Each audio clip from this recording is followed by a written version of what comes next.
Evening. Good night. U.S. auto sales in the tank and maybe taking the economy along for the ride. President Bush heading to Japan for help. But is it too little, too late? And from Washington, the toughest warning yet on breast implants. This is the CBS Evening News.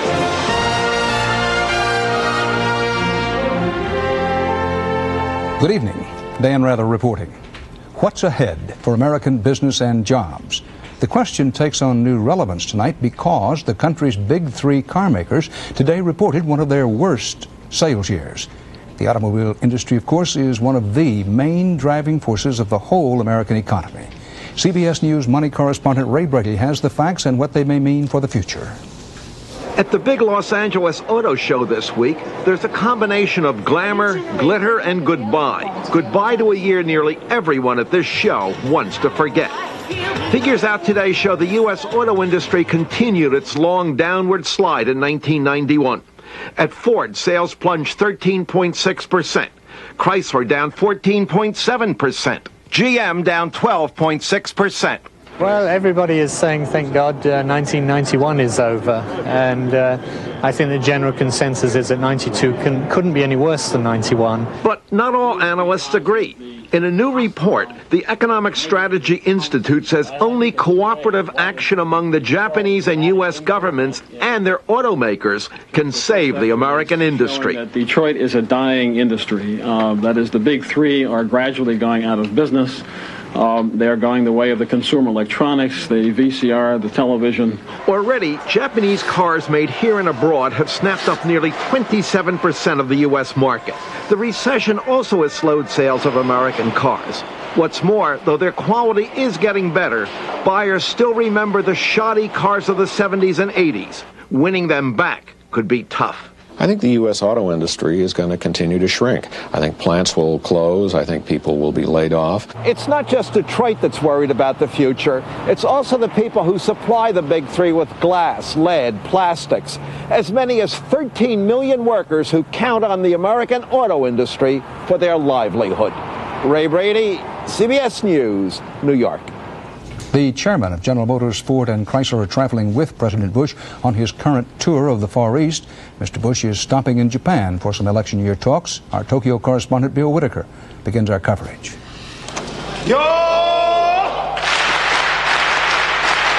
At the opening of the Tokyo stock market today, traders ushered in the new year with traditional hand clapping for good fortune.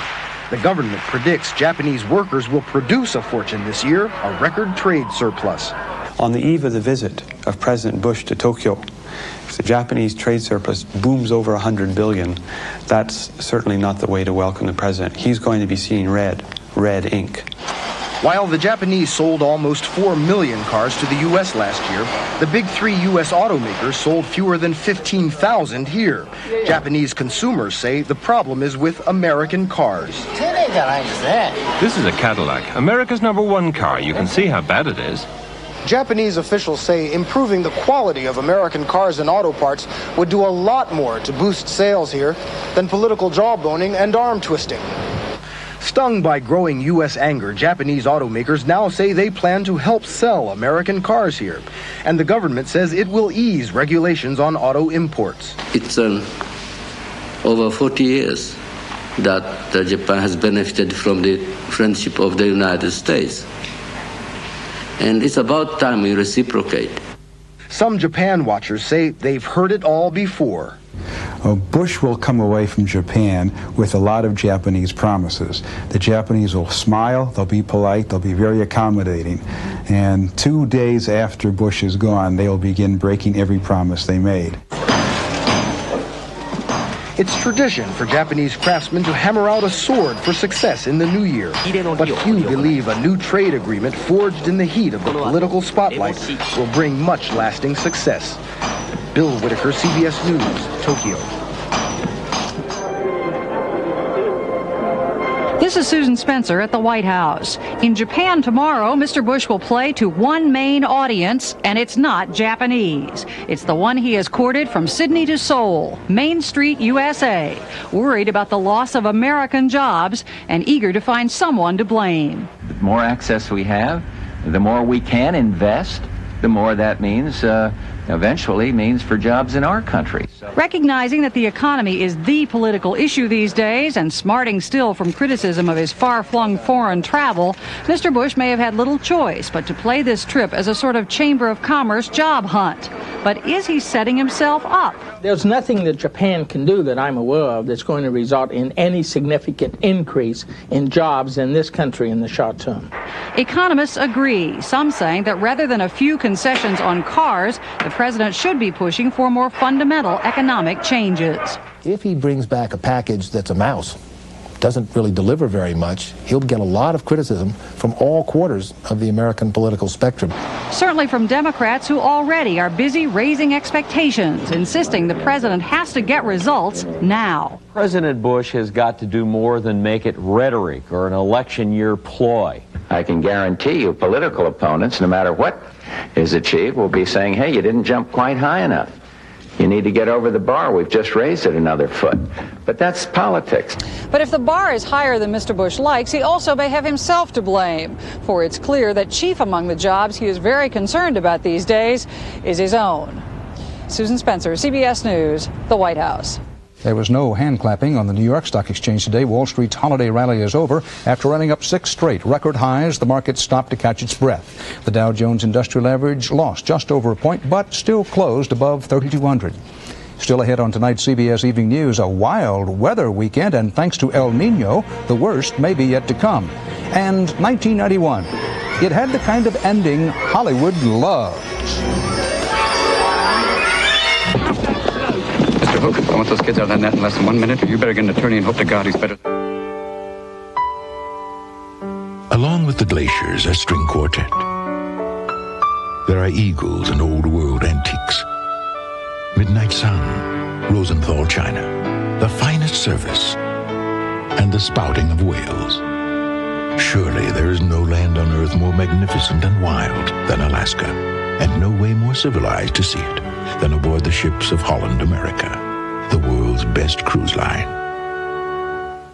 Ooh, it took a cold morning like this one for me to discover a really great hot cereal for my family. And who would have expected? It's grape nuts. I just pour grape nuts, add milk, and microwave for a minute. It's got a warm, smooth, hearty taste that's so delicious we all love it. And grape nuts is fat-free. It's the perfect way to help keep us all going on a cold winter's morning. Hot, delicious grape nuts. Try it for yourself. Hot or cold, breakfast with Post-Grape Nut cereal helps keep you going strong all morning long. Federal health officials today issued the strongest warning yet about silicone gel breast implants. They did not call for an outright ban. As Rita Braver reports, they did call on doctors to stop putting them in patients pending another safety review. I am asking that physicians cease using silicone gel implants.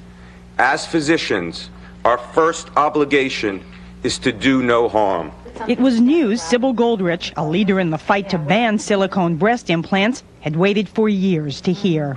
I really believe it was the energy of women who demanded the truth that brought us to this point. Goldrich is one of several thousand women who claim they have health problems caused by silicone leaking from implants. Cancer, diseases of the immune system, aching muscles and joints. The FDA says new information on these problems must be evaluated. We still do not know how often the implants leak, and when they do, we do not know exactly what materials get into the body. But implant manufacturers and doctors who perform implant surgery claim the vast majority of the 2 million women with implants are fine. Doctors' groups will comply with the moratorium, but reluctantly. There has been no evidence, despite this moratorium, that there is any ill effects or that there's any long-term health risks that have been shown to be associated with breast implants. And advocates say the moratorium will be especially hard on women who want implants after breast cancer. This is an option that helps them, helps me put cancer behind me. I don't have a daily reminder of the disease. A panel of experts will study new information, including data allegedly withheld by manufacturers. Meanwhile, women who already have silicone implants are advised not to have them removed unless their doctors recommend it. Rita Braver, CBS News, Washington. A big power blackout hit the nation's capital during the evening rush hour. It knocked out traffic lights and even affected power to the White House briefly. Utility officials say they are trying to determine the cause of this blackout in Washington.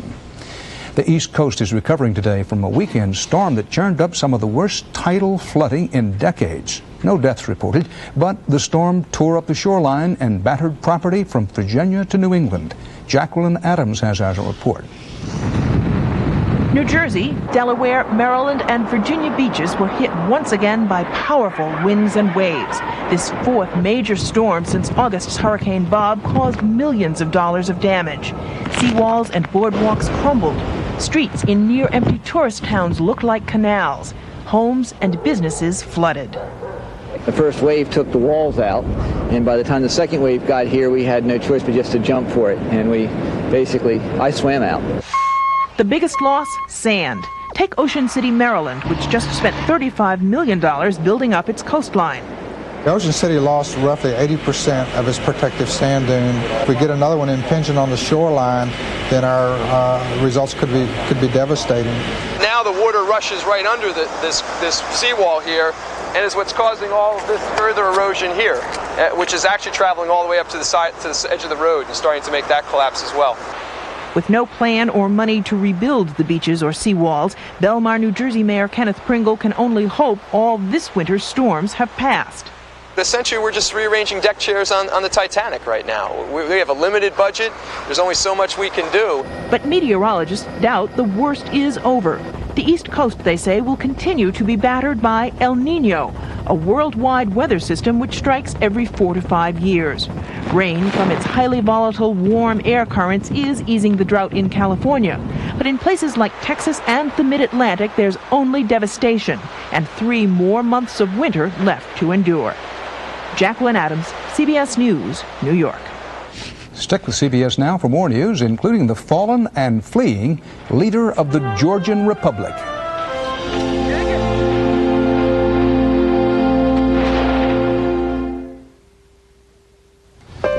I love performing, though it's a lot more fun with an audience. I love sweet things, too, like Sunsweet pitted prunes. They're so tasty and fat-free. It's love, all right. It's Sunsweet. Don't just think of it as a wagon. Think of it as an Accord with a bit more space. Dear Folgers, I run a bed and breakfast. When I overslept one morning, the Folgers switch saved my reputation. The percolator wasn't even set up, so I secretly switched Folgers crystals for the brewed coffee I normally serve. This is delicious. Well, the taste and aroma must have fooled them, because they were shocked when I revealed the switch and joked about sounding like one of your restaurant commercials. Folgers Crystals, proven with fresh brewed coffee drinkers. Sincerely, Janet Turley. Thank you. Eggnog, mashed potatoes and gravy, Santa cookies, Aunt Wilma's bundt cake. The average American turkey can gain 4 to 7 pounds during the holidays, candy canes, and you're probably one of them. Sweet potatoes. So include the Kellogg's Special K breakfast in your New Year's diet. Dip. And get the scale moving in the right direction. Fruitcake, fruitcake, fruitcake. Kellogg's Special K. Lose the holiday fat. Illegal immigrants, all they want is what you have. Would you give it to them? The Desperate Journey on 48 Hours Wednesday. The President of the Republic of Georgia is a man without a country tonight, and Georgia is a country without a government. A bloody siege ended today in the capital of the former Soviet Republic, leaving 200 people dead, hundreds more wounded. Jonathan Sanders is covering the story. The political opposition celebrated its victory today in the Georgian capital, Tbilisi. Georgia's president had fled the city overnight, and the republic's parliament building was in their hands. For 2 weeks, Georgian President Zviad Gamzakhourdia had made the parliament building his bunker. Surrounded by loyalists in the parliament basement, Gamzakhourdia said only last week he would never resign. The opposition's wish for power. They want to have power without elections, and they want to rule country. But since his election last May, Gamzakhourdia has been accused of turning into a tyrant himself. He silenced the opposition press and made political rivals into political prisoners. I can say that their president, Gamsahurdi, is fascist. And they have 75 political prisoners in Georgia. Gamsahurdi fled Tbilisi this morning in an armed convoy. First to neighboring Azerbaijan, tonight he is said to be in the Republic of Armenia. In Moscow, Edward Shevardnadze, who used to be Georgian Communist Party boss, said, "I'm ready to help my people restore democracy." Georgia is the only ex-Soviet republic not to join the new Commonwealth, and Gamsahurdi's human rights record made its entry problematic. Now that he's left, the Commonwealth may grow by one troublesome republic. Jonathan Sanders, CBS News, Moscow. The Secretary General of the United Nations is sending 50 observers to Yugoslavia to monitor the latest ceasefire, now 4 days old. Boutros Ghali says he won't send a full UN peacekeeping force until he's sure that Serbian and Croatian leaders intend to keep the peace. From around the world now, more CBS News. Israelis arrived in Washington for another round of peace talks. This time, the Arabs are refusing to show. The United States tried to break the deadlock by backing a UN resolution condemning Israel's plan to deport Palestinian activists. In downtown Belfast, the Irish Republican Army set off a huge car bomb. Police had a few minutes warning to evacuate the area, so no one was hurt, but damage was in the millions of dollars. In Hammond, Indiana, police are investigating the latest in a series of mystery bombings that have killed one person. 4 of the 5 bombs have been attached to natural gas meters. A report from Congress says the number of murders across America last year topped 24,000. That's an all-time record. And a daring helicopter rescue near Phoenix, Arizona. A man, a woman, and a child were plucked from the top of their truck when they got caught in rushing floodwaters. Coming up here next, our special investigative report, Eye on America. Tonight, a top-secret government experiment and Americans who may have died because of it.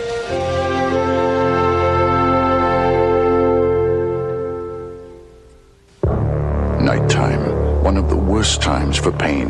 Pain that's hard to face alone. That's why you need new Ultra Strength Bengay. It's the strongest Bengay ever for muscle pain that's hard to ignore. Minor arthritis pain. Back pain, pain that seems worse at night. New Ultra Strength Bengay with added power and a third pain reliever. Deep, penetrating warmth for fast, long-lasting relief. You can say goodnight to your pain with new Ultra Strength Bengay. A lot of cars are taking aim at the imports these days. Well, one American car is very much on target. Buick. Here's their latest hit. The all-new 1992 Skylark, completely redesigned with more power and advanced features like standard anti-lock brakes. Skylark for 1992. It's got everything you've been looking for, plus the one thing only Buick can offer you, Buick quality. There's constipation and there's constipation. Oh, yeah. When it's this bad, take it to the max. New Maximum Relief Formula X-Lax pills with 50% more X-Lax medicine for maximum relief. Oh, yeah. Take it to the max.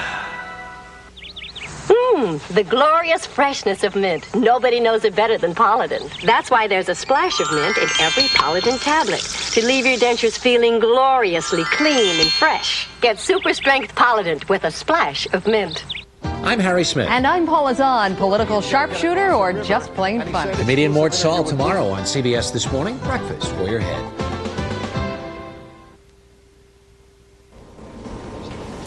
Many old Cold War secrets have been spilling out lately, but not the full story of some Americans who lived downwind from a secret U.S. nuclear experiment in the American Northwest. What did happen to those people on the night of Operation Green Run? Bob Fall reports tonight's Eye on America. Eastern Washington today looks much as it did then, 42 years ago, when the U.S. government conducted an experiment here so secret that even now, 42 years later, the government still won't talk about it. Is this the area where the people live who have been affected? This on the next street, 12. 12 people on one street? Within 3 blocks. All suffering from cancer. Mm-hmm. Laverne Couts was in her 30s then, a farmer's wife with a large family. 18 cousins, 4 aunts, and my mother. All died? Downwind of Hanford of cancer. 50 miles away from the test site, June Stark Casey, a beautiful 19-year-old cheerleader, lost her hair and her health. I was a person who was brought up to trust the government, a motherhood apple pie person. And truly, I could not believe this could happen in a democratic society. Judith Georgie was a child then, living in nearby Hanford. This was a disaster. Yes, it was 40 years ago, but nobody's treating it like a disaster. Nearby residents were proud of Hanford's contribution to national defense. Most were unaware that the super-secret neighbor was releasing radioactive material. Hanford, Washington, the government's top-secret nuclear complex. That cold December night in 1949, the Air Force intentionally released radioactive iodine over Washington, Oregon, and Idaho. 500 times as much radioactive iodine than was released at 3 Mile Island. Only here, no one was evacuated. No one was even warned. If someone today were to propose a similar experiment, what would the response be? Absolutely not. There is no way we would allow it. We would just simply not allow it. In 1949, the Cold War was white hot. Stalin was the dreaded enemy, and the Air Force felt the test would somehow detect the Soviet nuclear program. But that night, the winds at Hanford suddenly shifted, and scientists like Carl Gammersfelder urged the military to wait. And you were told, no, we will proceed at this point? They insisted they were ready and they wanted it run. And in the end, we did what we were told. We cooperated. The result? A radioactive cloud which came from specially selected and highly toxic plutonium which had barely cooled. So young and so fresh, scientists dubbed the experiment the Green Run. It was negligent and reckless. They knew that the contamination they would release from their calculations would have exceeded what they considered safe. The government's defense, it did not know then what it knows now, how hazardous radioactive iodine can be, and that it did not alert people living in the area because it didn't want to alarm anyone. To just do an experiment on all the people that happen to be downwind without them knowing about it, we shouldn't be doing things like that to our own people. Who authorized the test and why is still top secret, and 42 years later, despite repeated requests by CBS News, the Department of Energy and the Air Force steadfastly refused to discuss the matter. Declassifying Green Run, says the Secretary of the Air Force, would damage national security. I mean, look, the Soviet Union, our old enemies falling apart, and yet we still don't have the truth about this secret experiment. Well, who are they trying to protect? Perhaps the government itself. In materials obtained by CBS News, the government's own scientists concluded the concentration of radioactive iodine during Green Run was 80 times the permissible limit. So high, even government scientists felt Green Run should not be repeated. When you see these people, how they suffer when they're dying of cancer, it makes you mad. And I'm very angry. 42 years later, we are just starting to glimpse what, in the name of the Cold War, we did to ourselves. Bob Fall, CBS News, Hanford, Washington.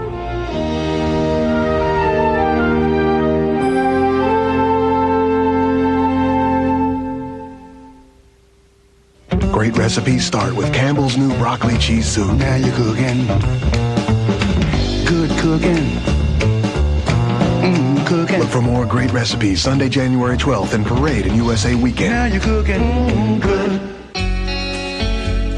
The guy in the new Infiniti just discovered something about his car and about himself. He just discovered that the 18-year-old adventurer who loved to drive never left. Seems he's just been snoozing for the last, 20 years. And his new Q45 just woke him up. Without acne. Infiniti makes you want to take up driving again, doesn't it? Ladies, now you can look years younger in minutes by having lines, wrinkles, and puffiness seem to disappear with sudden change. In just minutes, see the years smoothed away. Not a miracle, not trick photography, it's sudden change. You'll look years younger in minutes. In art, matters of taste are often subjective. But in life, good taste is well defined. Fancy Feast gourmet cat food. In the bold single-serving can. Exceptionally moist, uniquely delicious. For a gourmet taste to satisfy even the most discriminating connoisseurs. Fancy Feast. Good taste is easy to recognize.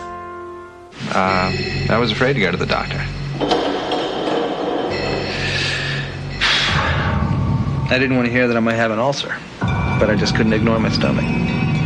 You can imagine how relieved I was when my doctor said Mylanta. He told me it wasn't an ulcer. It was indigestion. And indigestion like mine needed a strong medicine. Mylanta is strong medicine, strongly recommended. In fact, Mylanta is the antacid doctors recommend most. My doctor said Mylanta.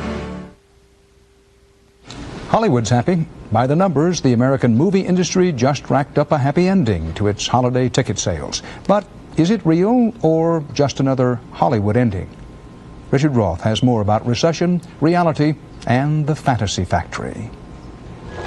Oh no, what's finally happened? I'm having a total nervous breakdown. The excitement isn't quite that big, but the numbers in Hollywood today put movie executives in a surprisingly good mood at the end of what industry analysts said was a mostly dismal year. You're Peter? Yes. No. Yes. You're Peter? Yes. Is there an echo in here? The movie business in the 6-week holiday period just ended was the biggest in history. $740 million in ticket sales, up 12% over the year before.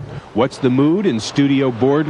It's very happy, certainly relieved, because there was a feeling for a while that maybe the recession really would hit our business more than it has in the past. Variety today says Hollywood squirmed out of the grip of recession, but in a business that routinely goes from blockbuster to company buster, any prediction about where Hollywood's headed now is suspect. There is an historic opportunity here. Don't believe them. Don't trust them. Critics worry the lesson studios are learning from the past year is that a movie has to be a big event to be a success, and that's driving high quality out of the market. It's getting depressing from a critic's point of view because movies cost too much to make, which means that they can't take any risks, and they're trying to go for the lowest common denominator audience. Anson says that means more movies he calls big, brutal, and dumb. Studio executives like Daly of Warner Brothers insist the formula's different. Good product, really good product, and a wide range of product, from a wonderful animation movie like Beauty and the Beast to a JFK. One worry in the business is that the size of movie audiences is shrinking. Numbers due next month are expected to show an overall decline in moviegoers. Executives insist they're not panicked when they look to a still booming audience for American movies overseas. Richard Roth, CBS News, Hollywood. And that's part of our world tonight. Dan Rather for the CBS Evening News. See you tomorrow. Good night.